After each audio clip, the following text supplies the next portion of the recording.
Indie housing market. Get the latest insights right here. Welcome back to Indie Housing Market. I'm Kyle Morris with Morris Property Group and FC Tucker. And I'm Shelly Walters with the Shelly Walters Realtor Group and FC Tucker. I'm just glad. I'm going to go off on a tangent just from the beginning. Already? Yeah. I've got things on my mind. No, it's really, really nice out, and it was really weird weather for like 2 weeks. And I was telling you guys, I've talked to a bunch of people about this. I've been really sick for like 2 weeks, and it's super inconvenient. I know. I'm not. Here's the weird thing about it. Nobody in my house got sick, right? Oh, And it's because you're worn down. Well, that didn't help the scenario, but and one of my team members has it. We both got sick like the same day. We were looking at a horse farm like over 2 weeks ago, and I thought it was allergies at first because my eyes started burning, and so then the next day I took like some Zyrtec and some Allegra, and I was like, okay, I'm fine. And then like that night I started getting body aches, and then the next day I woke up with a sore throat. It was just the weirdest. I know a bunch of people. I've got clients who have it, then I start thinking like, did I just get everybody sick? But a lot of them had it before me, or like who knows, maybe they got me sick. I'm not the guy who blames somebody. But now you're run down and just kind of having a hard time coming back. I've lost 10 pounds in 2 weeks. And I said, can I have that? Yeah. Everybody else, like, I don't have 10 pounds to lose, man. Everybody else is like, that sounds awesome. I'm like, no, it doesn't. It's the cold medicine. You do not have 10 pounds to lose. Yeah, dude. And like, it's just really weird because I'm insanely busy right now. And so like I lost a week of productivity. And then I was also I'd be fine from like 10 to 5. And then I would just be, my body would be just like laughing at me. But we're not doing this no more. But don't you, I find this for myself is I can go. I can feel tired or feel like, my body aches or something like that, but I can go. And the second I know I don't have anything left in front of me for that day, I just die. Like I should have died all day. That's pretty But that accurate. adrenaline or just you have to do things is something that I've always noticed. It's like, why was I able to go all day today and then just right now I'm dead? It's because nothing's in lost front. energy because you don't have the next task to do. Yeah, you're done. You finally get to stop. It is really weird. Like I thought it was allergies, and I thought it was COVID, then I thought it was strep, then I thought it was like swine flu, then I thought it was bovine flu. Like who knows what it was, man? Like I still to this day don't know what it is. But it's really. I haven't been sick in like a year and a half. I just don't get sick that often, and so like it's just very noticeable when I get sick like that. And we're very, very, very busy. And to your point, like part of it is like, man, I think I was telling people like I think I have like 10 or 12 listings, going on the market. Well, like now it's like 16 or 18, and that's just me. That's not even the team, right? Like we probably have 20 some listings that have to get on the market, and you're just sitting there like, and it's just coming at you like an avalanche, but it's not there because like I don't have the next to do thing, right? To your point. And I'm like, well, I can't start on this for like 2 weeks, or I can't start on this for a week. But it's on your brain. Yeah, and it just was just not healthy whatsoever. So then you're just sitting there at night being like, oh, I feel like crap. Oh, and I have a ton of stuff to do, but like you kind of don't have a ton of stuff to do yet. But you have a lot of, and I think with real estate, I think that's one of the things, you always hear how people say realtors don't do anything. They have no idea what we do in the background. Dude, yeah. So, and that's the weird part about it, right? So like, people are like, oh, you have all this flexibility. Like maybe early on I did, I for sure did. Like when I was because you didn't have as much business. Like the idea that I can take a sick day, it just does not exist. I have people, like all of these people who are expecting me to perform, and this is their biggest thing. And then there's, you have other, a lot of times it's like a domino effect of other things. Well, there's going times on. too you miss family things because it's got to happen right now. Does, it's like man. a funeral maybe I can get away for, but I've had my conversation about when I was getting married. That didn't matter. But my mom's funeral, I had to deal with this. Yeah, My mother-in-law's. Yes. You're on the phone over in the corner. Yeah. And people just think we don't. I would say they have to understand that we care about what we're doing, and we understand there's a process that has to happen, and that if we don't do it in a timely manner, then we could really screw something up. And super negatively impact people. Very much so. And like you said, that's on your mind because the inspection is coming up on Thursday and you have to be there and do that. Or tomorrow you're going to be writing an inspection response that you're hoping is going to stay together. And that is on your mind for the coming, and then what you're doing today, it's on your mind. And I mean, I know you and I both, and I know many agents work till 9 or 10, at least sitting on the computer on their couch trying to catch up so you can start tomorrow. But I I work just till like midnight. well, 1 yeah, it o'clock. can happen. It can happen. And It that's for one sure thing, does. like you said, you don't get a sick day. I mean, I get migraines. And I have to work through migraines a lot of the time. And just a side tangent, I was in a pretty bad car accident on the highway, and I was rear-ended, and I still have whiplash, and I'm going through a lot of that. And the one thing, the lawyers are saying is like, have you missed any days of work? And I'm like, that's impossible. Yeah. And they're saying, well, we need to know if it's causing your work. I said, well, I'm in a lot of pain when I'm working sometimes, and I have migraines, but there's no way I can just call in and say, I'm going to be in bed today because I'm not doing well at all, because life goes on for whatever you're doing in real estate, and people just need to understand. We do not tell our clients every time we're doing something like, here, I just did this, so they can know that you really are doing something. I just don't have time to even do that. Well, yeah, but why would you, right? Yeah. So people think you don't do anything. Well, I can guarantee you some of the stuff, many of the things that I go through in deals, they got to the end because of me. Yeah. And what I knew and I how to agree with that. handle it. And I've always think sometimes how for sale by owners or just other situations, like when I'm in that deal, I'm like, without a real estate agent, this would never have worked. Or without a real estate agent, this particular person would have just lost thousands and thousands of dollars. I mean, I definitely don't want to. I'm not complaining. I'm insanely blessed, and that's not what I was trying to like vent about by no means. But I do think it matters, especially with everything that happened last year with the class action lawsuit and all that stuff, and like what people think of like our profession, and I just don't think people know what it's like unless you're actually in it. And like it is different, and people say like, well, you need to have boundaries. Like, I do, clients don't, and that's okay. It's like it's so okay. True. So true. Like I'm still gonna answer the phone or whatever. Like I told people, like it's my mom's funeral. Like it doesn't stop another agent who didn't know that from Right. calling me, right? Right. Or, I had a client literally this year and was like, hey, I know it's Christmas Day, I don't want to interrupt your family time, but like after the holidays, let's go look at this house. And I was like, okay, no worries. I'm thinking like January 3rd or something. The day after Christmas, like, hey, can we Back go to look work? at that? I'm like, wait a second, that's not like, we have a different idea of what like after the holidays looks yeah, like, right? we don't get holidays. Yeah, and I love what I do. I think it's amazing, but like it does make me sad. People don't really know what it's like for us or what we do. And I'm also not the guy who's going to shout from a mountaintop. I guess I'm doing it right now, but like I'm never going to tell people like, hey, this is what my job's really like. Like that's for me. We to talk carry. about that too. It's That's on the burden for me Facebook to and carry. social media. Look what I did. Look what I did. Look what I Yeah. did. And we're like, that doesn't look good. Yeah, don't do that. I'm a professional, man. Like I never hear my doctor say like, hey, I'm here to do your hip. But the guy before you died, what I mean? Like he just comes in and clocks in. Like that's what he does. That's what I do. I'm not comparing myself to a doctor by no means, but like there's just a certain level of professionalism, which I think is lacking in our industry. I think we've done that to ourselves. I was talking to my team member before I came in. Like I can't even get feedback on properties right I know. now. It's We insane. talk about that once in a while. It's just a complete lack of professionalism. And like we've done it to ourselves. And that makes me really, really sad. But like I promise you, there's probably 30% of deals that get to the closing table because I'm involved in the transaction. Like I have a for sale by owner right now that I'm dealing with that ended up having a porch problem that we had to get a structural engineer out to, right? And then to determine if this porch was impacting it or not because it was collapsing towards the house. And so they're like, well, why do you need a structural engineer? I was like, well, because the roof is attached to the house. And if this were to cave, then it could pull against the house. And then that could impact the structure, right? All this stuff.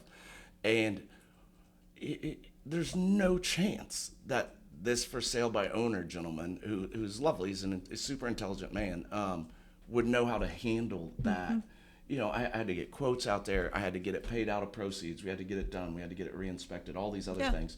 There's zero chance. And they would have ran into that hiccup. The deal would have fallen apart. It would have set for another 5-10 years, and they would have sold it for a loss, right? Because you didn't know like this was actually a super easy situation to fix. just some complexity to it, to how you actually navigate it within contracts. That's it. And I just, it makes me sad what we have done to our profession and our industry.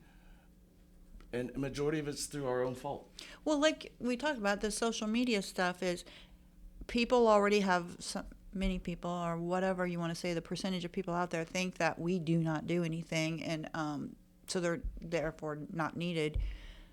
But when you go on Facebook and you say, I just sold a house in 10 seconds, or we had 40 showings and an offer within 2 hours, it comes across as, well, that was easy.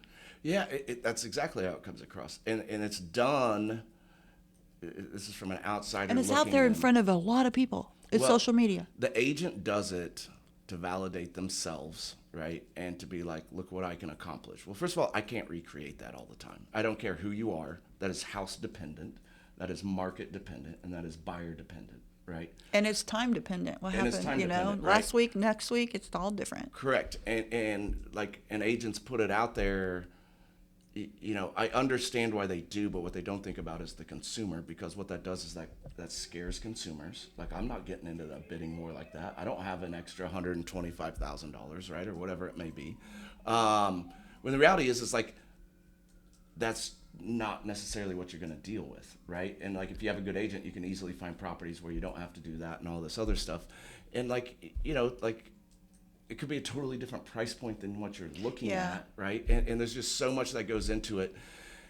And, one of the things we've talked about is like how the market is right now, because, the market is doing really well, but nationally, you got an article today saying how the market is really, really down. Well, that is like, every market is different to a certain extent. Every city is different. Every city's different. I mean, I'm looking at what I have to talk about later is every county's, we get the market insights every end of the month. We have it come from MyBor, which we love Brad, who's explained to us how to use this, which agents, you need to understand to use market insights on MyBor. It gives you so much information. Yeah. And it tells you what's happened over last year, 10 years ago. But Hamilton County market is different than Avon market right now. I mean, that's just the reality of it. And any of them. So I brought in a few counties around us, too, just to look at. But I got this email today from a local title company, and their newsletter was all national information. So I clicked on it, and it is not relative to us at all. And I get worried that even our people in our industry in this area are using information for the national news, saying, here's how the market is. One of the things they were talking about is how sales nationally are down closest to what they were in 2009. That was one of the things they were talking about. There was a video from a news source in some other state, and then there was Realtor.com, which Realtor.com also gives us national news. So one of the things they were touting is everything in sales are down in all these areas. That is not true here, and people will take that as thinking it's here because they don't have any other information to look at. But like Austin, Texas, sales are down 22% from last April. Which is an insanely niche market. Yeah. I mean, Austin is very tech-centric, right? It's a beautiful town, but it's very hipster. It's a certain demographic to a certain extent of like kind of young professionals. The tech market in particular has taken a massive hit. I mean, Salesforce here locally had massive layoffs, right? Mm-hmm. But meanwhile, Eli Lilly is building an entire, new facility in the pharma corridor, as they're calling it on 37, is just ramping up like crazy. Yeah. It's getting ready to go crazy. But they were talking about all this. I mean, we know, I've talked to people in Florida that are realtors. It's very slow down there in certain areas. But part of that, right? Like, so even like we've talked about this off camera. One of the biggest problems with Florida is they've been hammered with hurricanes. And it is really hard to get insurance down in Florida right now. And insurance is so expensive in Florida. Insurance has made home ownership cost prohibitive in Florida. And here, too, people are really talking about how their insurances went up. Every time it's time to renew, insurance is going up a lot. And, yes, that's going to impact the affordability of housing. But here in Carmel, I'll just say, our Carmel, we are at 2.6 months in inventory. that is since last April of 24, it was 1.3. So we're going up a little bit in inventory. But 141 homes sold in Carmel in the past 30 days. Average sale price was $655,000. And That's a big number. I know. And like we said last week, there's over 31, I think, that were active, over 1 million in Carmel. Our market is so different, and then all the different cities also we're talking about. But we're selling in the active listings and the pending 9 average days on market, median 4. Our market is not the national news.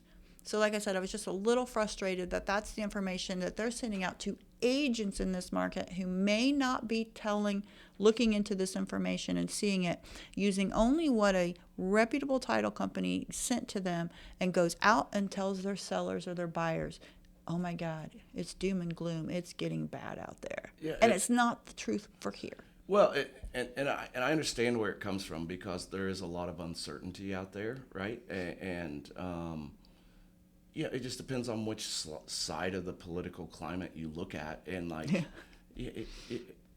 I can't get anything that's like accurate in the middle. Like I just can't, right? Like it's either like gangbusters or doomsday, right? And like Stats that's just not work the however reality. you want them to. Yeah. I get it. Like there's tariffs, right? Well, tariffs are backtracked on a little bit, but there's also other ones, and then they're like, oh, it hasn't impacted you yet. Well, that stuff takes 6 months, you know. What else is we have, you know, like what's going to happen with the economy? Like, I don't know. It's really weird. Like I told you, like the current real estate market does not insanely make sense with the consumer sentiment that I see out there, right? Like there was an article published that we are currently nationally, right? This is counterintuitive to what you just said, but nationally we have the highest level of people who are making their minimum credit card payments ever, right? Which would imply most. And you people heard that are from leveraged. a loan officer? No, my team member read it. It was an article that he had read, and he pulled it up right before the podcast.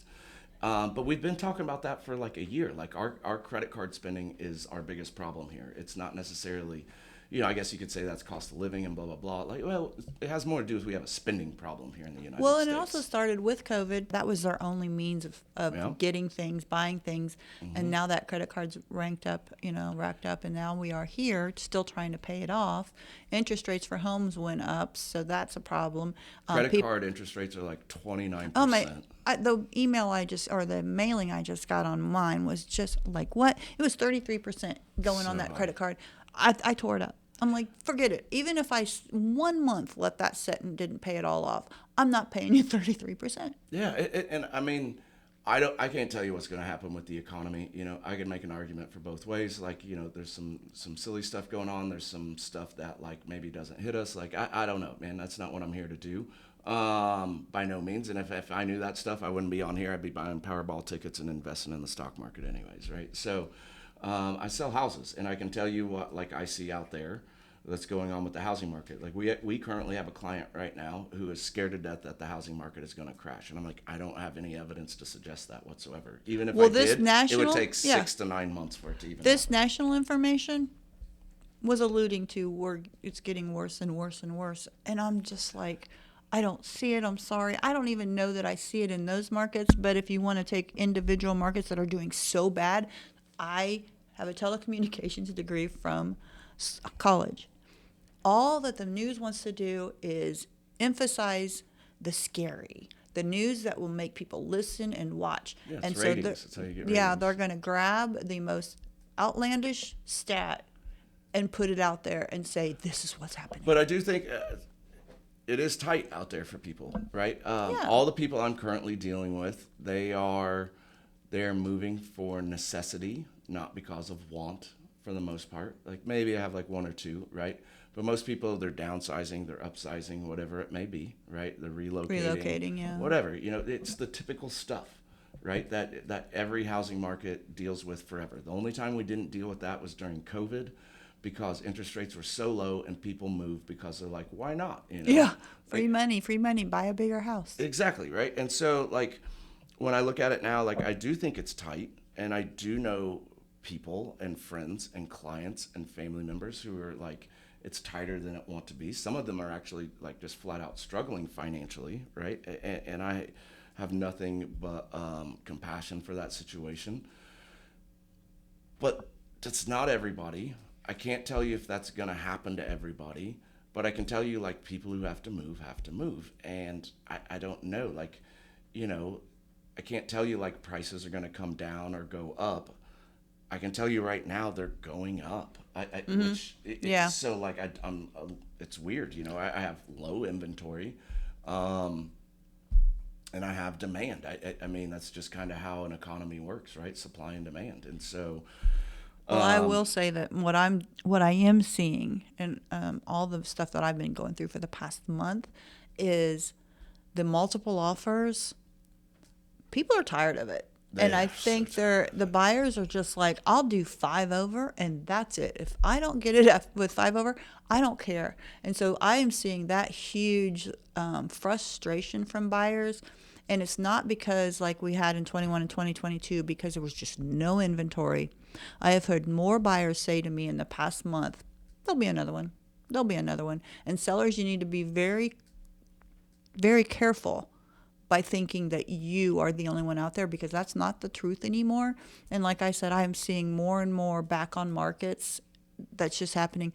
Sellers and buyers are not coming to the table on agreement with inspection items and over silly stuff because the seller is like, no, I'm king on the hill, and the buyers are like, I just paid you $5,000 over, I don't want it and I don't need it. Because guess what, sellers, I'm just telling you, I just had this conversation with the seller.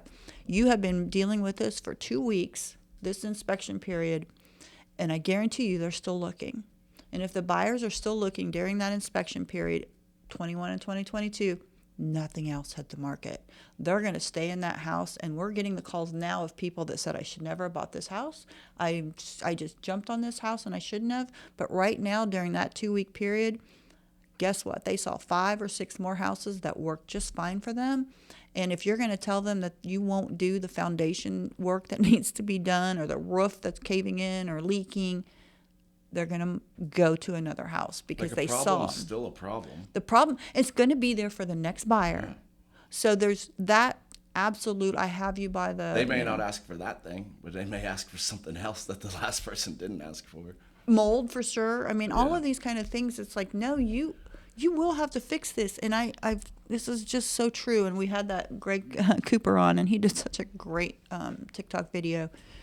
If you go back on the market after being off for 2 weeks, you've lost the momentum you had to get whatever price you probably just got, and you're ready to lose thousands for the reason of days on market and people wondering what's wrong, assuming it was an inspection issue, and they're just not going to give you the amount of money you got that first couple of days. It doesn't matter if you tell somebody, went back on market through no fault of the seller. I see those in agent-to-agent remarks. I like that they put it on there because, like, that is the first question I get asked, why is it back on the market?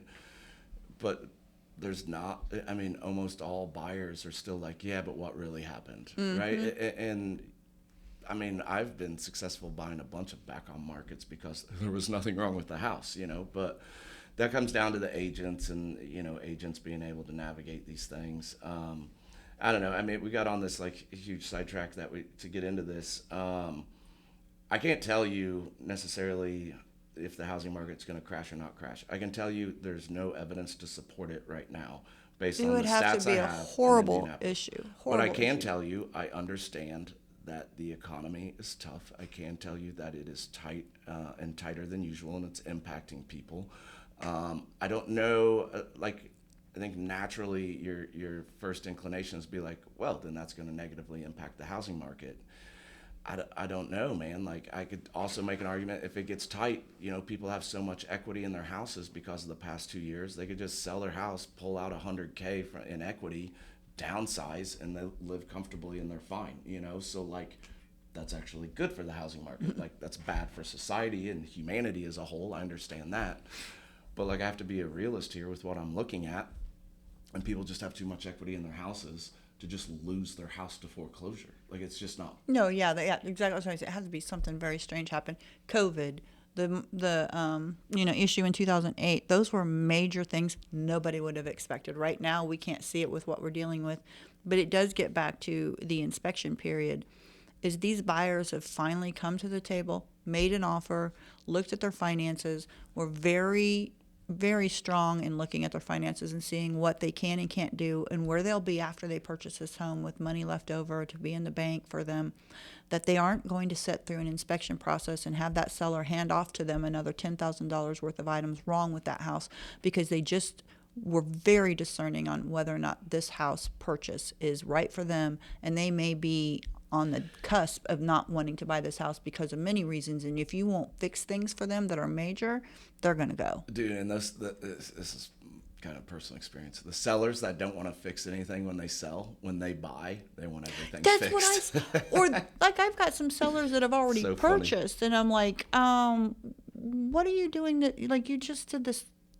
You're 2 weeks ago, the you're other on the way opposite around. side of this. Yeah, it's I don't know. There are just so many sellers weird. out there that are just, my house is everything it should be, and every buyer should love it as much as I do. And they're making a very strong monetary purchase that makes sense to them in only certain ways. And one is, are you going to ignore me when I ask for things to get done that I feel are very expensive, that I don't want to have to incur because it is your house, you should have done it. And that's where it gets back to, when sellers say, well, I just painted, or I just changed this. I have a brand new sump pump. I have a brand new roof. I have a brand new HVAC. Those are all maintenance. Yeah. That's expected. We don't want to walk into it. What I tell people, it is deferred maintenance, and you're paying for what you didn't pay for over the past 10 years. Correct. If it's all all of a sudden it's like, remember, you knew this. You knew your roof was probably a problem. You knew all this. You just not wanted to do it because it was going to cost you some money. Well, now guess what? The new buyer says the same thing, and they are not anywhere involved in that house yet, emotionally or anything. You are. So now you think they should be, but they're not. Yeah. I wish we could get away from multiple offers, or I understand if not multiple offers, but over list. I mean, I like it for my sellers. I hate it for my buyers. It just creates a lot of animosity in the marketplace, which I think is kind of sad, and we lose sight of what we're trying to do here. And like, if we were dealing with like 5 over, 10 over, and I get it, like the more expensive the house, like those are relative numbers as far as the percentage and all that stuff. But that's not what I mean, I haven't seen anything crazy yet. Like I have seen on social media, people getting like pretty insane over list prices again. Which is back to, don't put that on social media. Yeah. Why are we putting that out there? Maybe the seller will, but maybe the seller will, but they most likely won't, right? My experience, what I see is like 20 over list max. Mm-hmm. That's generally kind of like where I've seen it cap out at. I haven't seen like the COVID stuff, but if you really want a house and you're gonna stay there forever, like I'm not the guy to tell you like that you shouldn't offer some exorbitant number. It's your house, it's your decision. I mean, we're gonna have a discussion about it, obviously, but I don't know. It goes back to professionalism. It goes back to like people don't know what we do, all these other things, and I think agents are our biggest problem.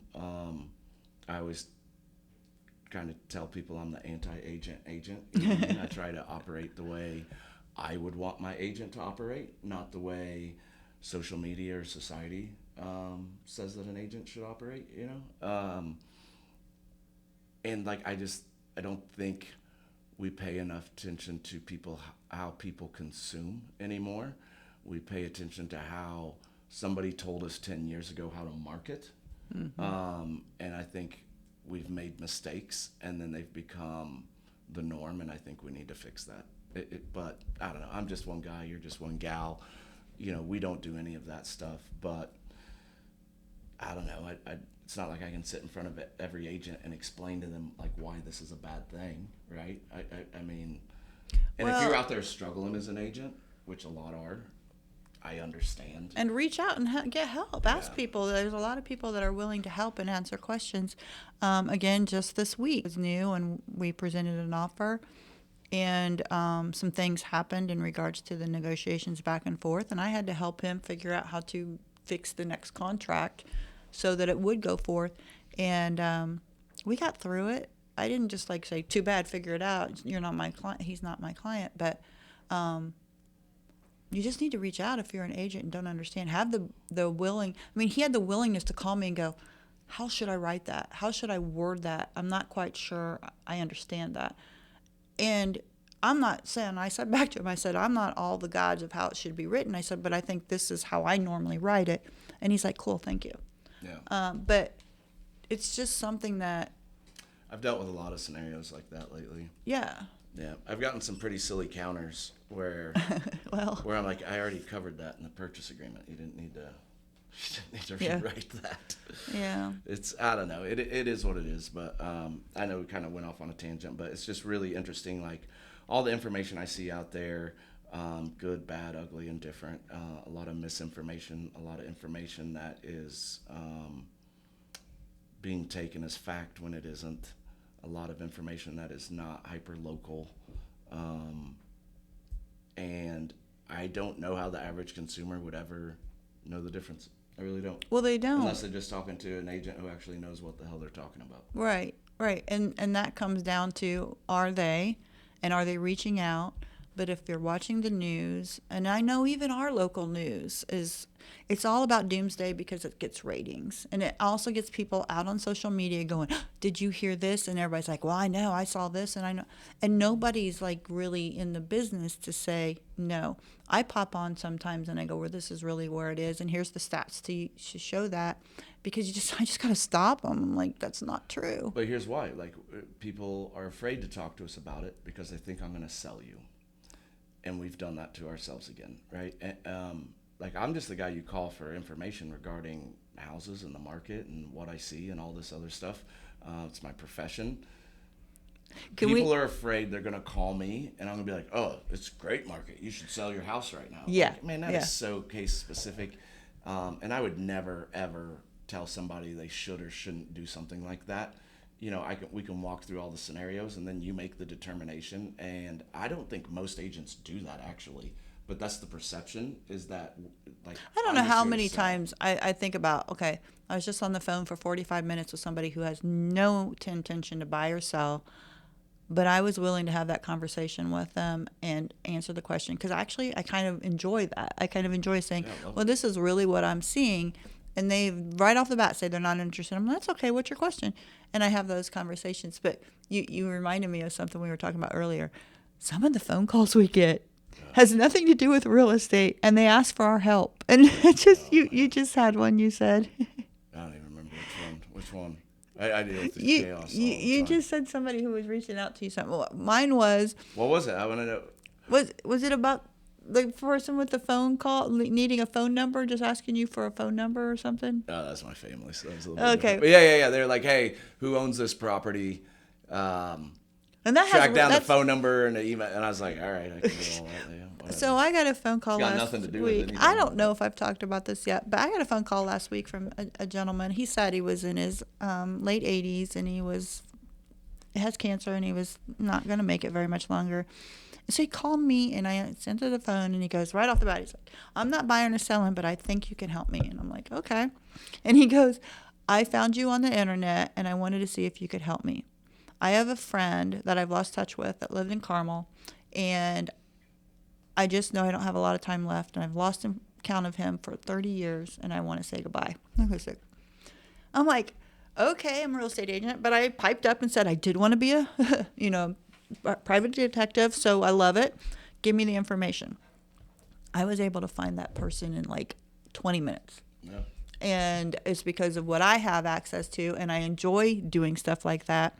With the help of another agent, I looked this person up, found the house. They've moved from here 20 years ago. Long story short, I got an email back a couple of days ago that agent told me they have talked. That's awesome. And I mean, why choose me? Why'd you call me? But I'm like, I love this stuff. And he called and asked me to find his friend. And I'm like, okay, another thing of real estate that I would never have expected. But who is it? I think it's his story, but his story to me, I was like, I'm going to find this person. Even if I'm going You're knocking super on. lucky he didn't owe him like $1,000 from 20 years ago. Yeah, I didn't know. Why do you want to get in touch with him? I believe why he said he wanted to get in touch with him. Yeah, but that was something. I know I can't remember now what you said, but some of the things people ask us has nothing to do with real estate, and it's just kind of funny. But that was cool. one. Like I just try to be a resource of information. Yeah. The other thing I always hear about is like, oh well. Of course you want prices to go up, because it makes you money. Like, man, like, do the math. No offense. Like, if you think that, like, 3% or 2% or 1.75% or whatever the commission is on it, right? Because it all fluctuates, right? Changes for me significantly over like $40,000. Like, man, like, you don't know how to do math. Like, pull out your phone and do the math on the difference for me, because it's like $80. Well, it's like $100. the other like, thing, I could care less. The other thing too, I'm trying to help my sellers. If we're saying that prices are going to go up, up, up, there's a point where our business could tank because people are just going to say, forget it. Yeah. Mm-hmm. And then either that, I need a stable market. Yeah, I don't want to have this continually going up, and not to mention because you and I buy houses too. Sometimes. Yeah, dude, I'm a consumer. You know, and so all of this is about how we also see what's going on in the world. And when I work with my clients, what their situation is becomes my situation to handle and help them get through it the best we can. And if they're dealing with higher prices or anything like that, it does come down to the humanity part of this and how we work in this business. So when I see the strain that's happening because of what's happening in this market, no, I'm not enjoying it. Yeah. The other thing we just dealt with is property taxes coming out. You were complaining about that. Man, I had one client text me, and his property taxes went down. His assessed value went down. It's like in downtown Noblesville. And I was like, I don't know. It doesn't make sense to me either, but I'd just be happy. You know, everybody else is complaining they went up. And then we're dealing with this stuff with, like, drop in property taxes that is getting floated out there, which makes no sense to me, first of all, that we would do that.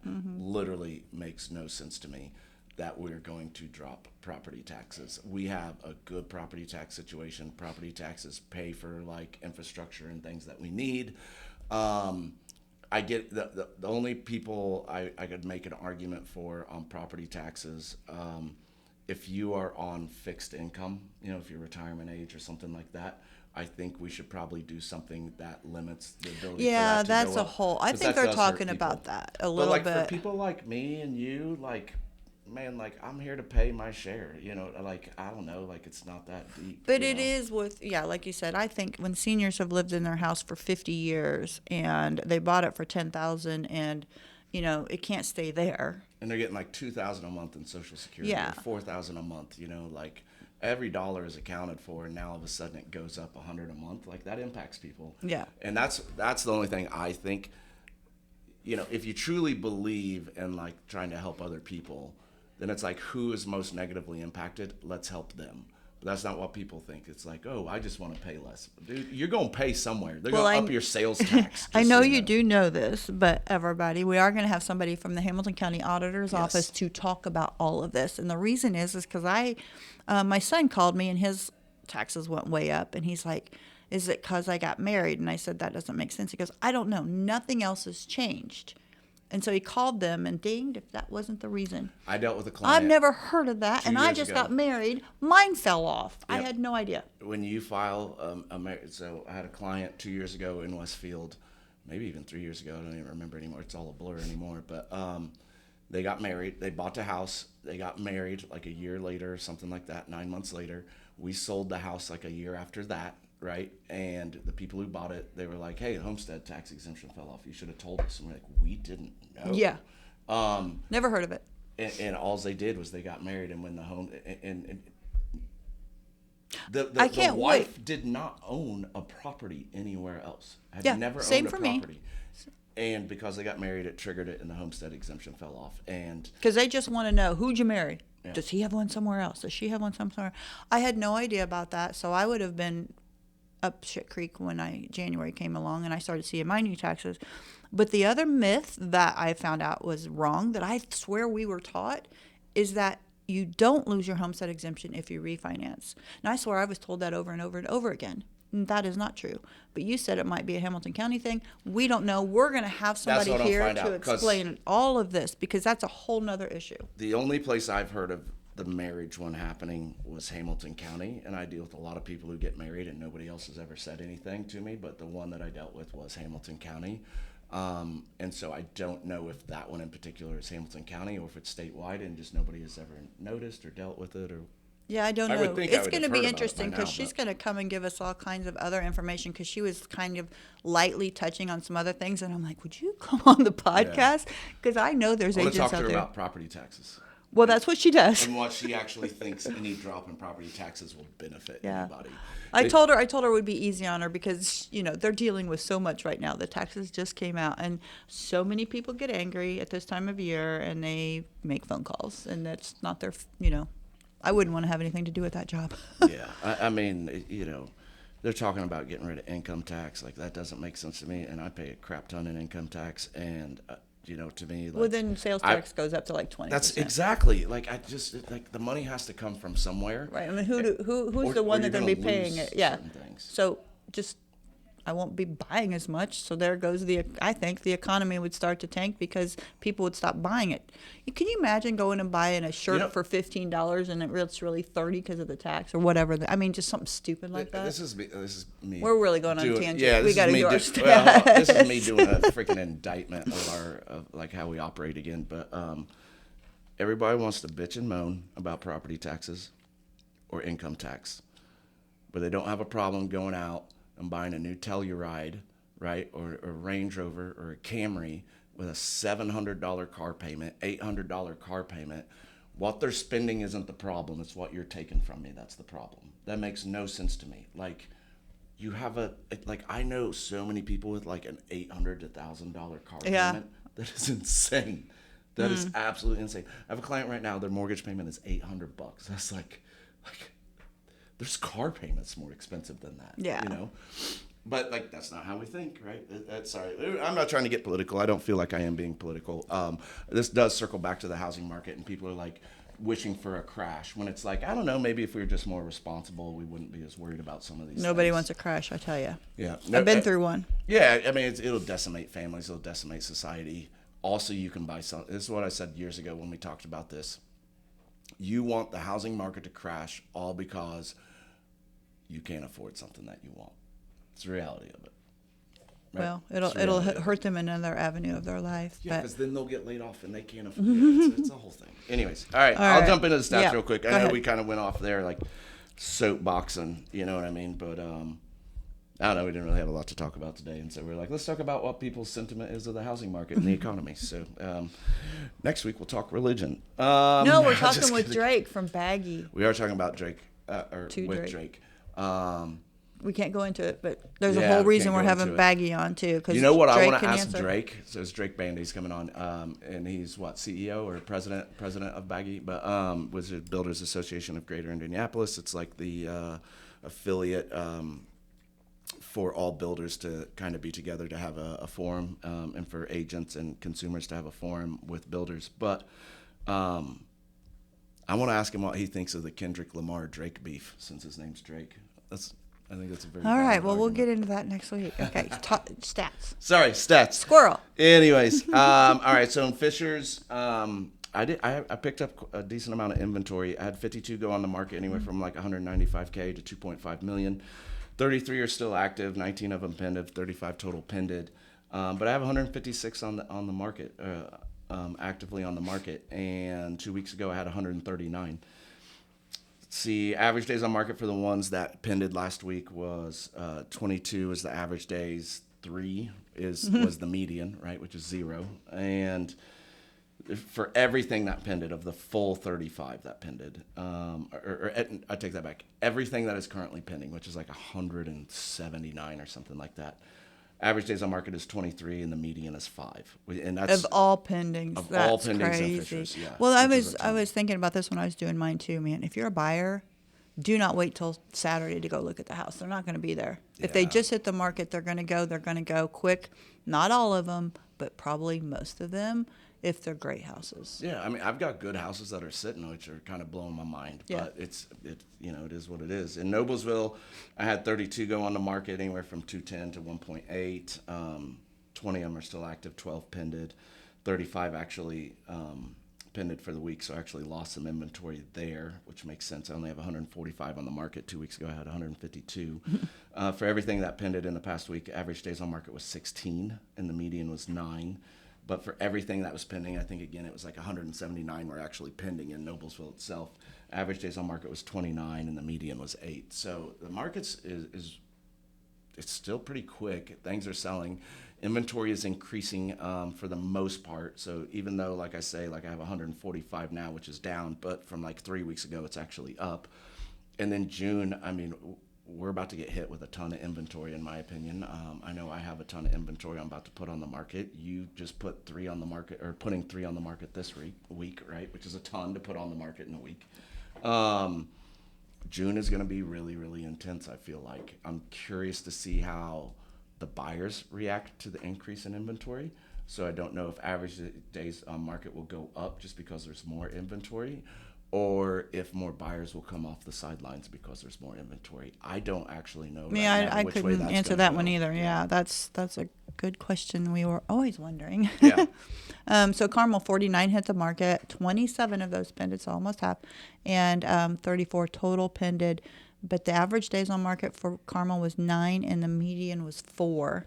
So currently there are actives 143, and I looked at the days on market on the actives because those are the ones that will be coming up someday for pendings, and it's 91 of the average and 36 median. So there's still a lot of active homes out there that are going to bring that average up, but maybe they'll just come on 1-2s or something. So there were 141 that sold in the past 30 days. Average days on market was 17 and 4. So we're staying on an average, timeline definitely under a month. And the average days, the average sale price in the past 30 days in Carmel was $655,000. I found that interesting. And I just wanted to say, too, I looked at the market insights for April, and we are at 2.6 months in inventory, whereas we were at 1.3 last April. So it's actually up 100% since last April for inventory. Then Westfield, we had 41 hit the market, 15 of those pended, and 17 days on market average, 9 median. So that's gone down for Westfield as well. Currently 219 active. This was interesting. Only of the 219, the average days on market was 65 and 41. So it's kind of evening out, but that number is much lower than it has been. 30 days, 169 sold. 72 of those were new builds. Average days in the past 30 days was 41 and 14, with a median sale price of 100%. So the new build stats, I split them out because I'm always curious in Westfield the difference between these two. So the average days on market in the past 30 days of the new builds that sold was 56 and 24. With 100% list to sale ratio for the median. And then of the resales, 97 of those were the ones that sold. The average days on market was 28 and 8.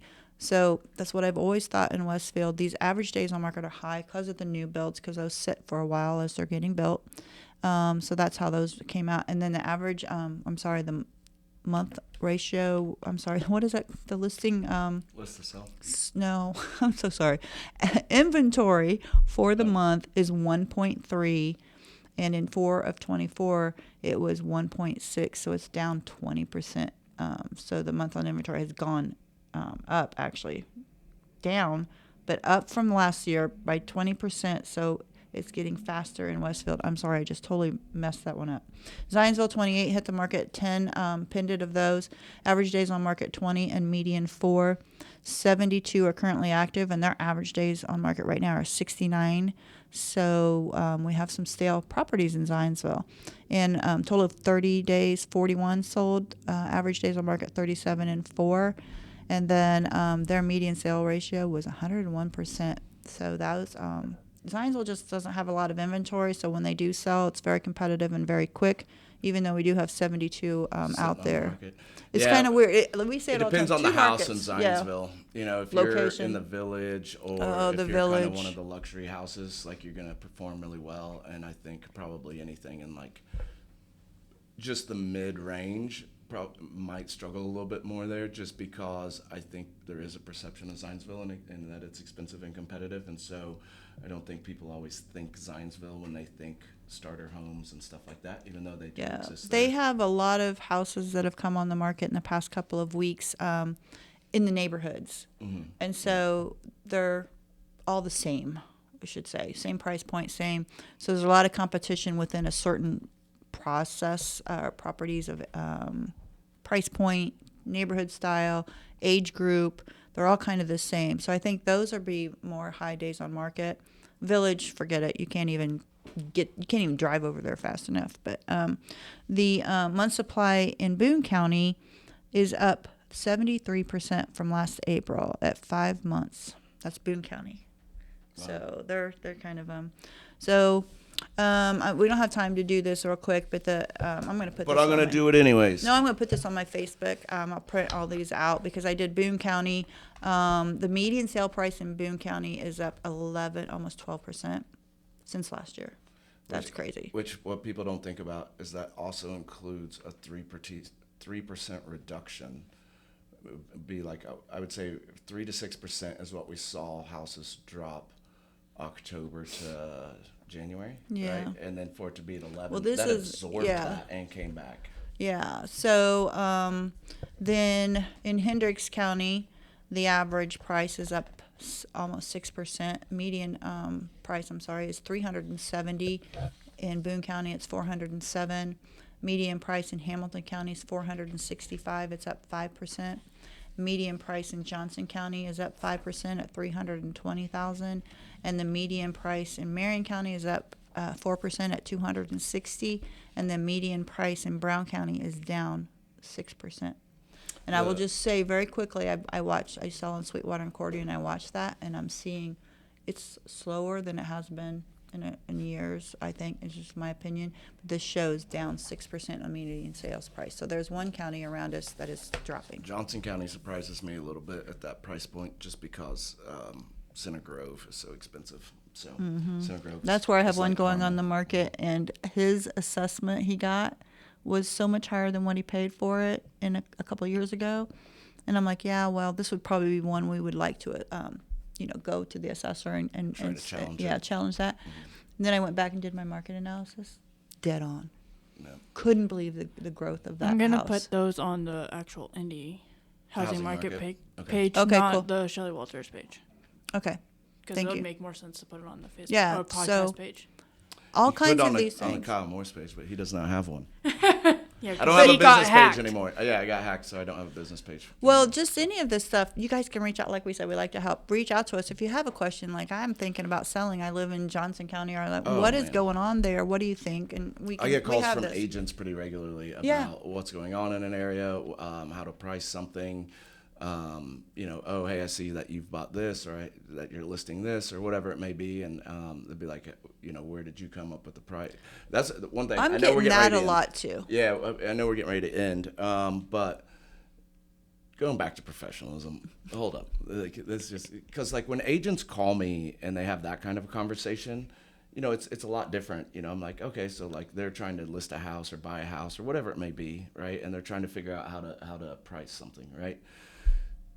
But then I'll list a house and have agents call. This happened with my team member. He had somebody call and was like, hey, my name is so-and-so. I've been selling real estate for 40 years. I'm like, okay, all right. I don't know what that means, I know it means you have experience, but I don't know how, what's the word I'm looking for here? I don't know how relative that experience is. Yeah. And when I have an agent call me and say, well, how'd you come up with that price? I threw a dart at a dartboard. Mm-hmm. What do you mean, how did I come up with the price? How I come up with a price. The same way anybody comes up with a price. I look at comps, I find comps, it gave me the price.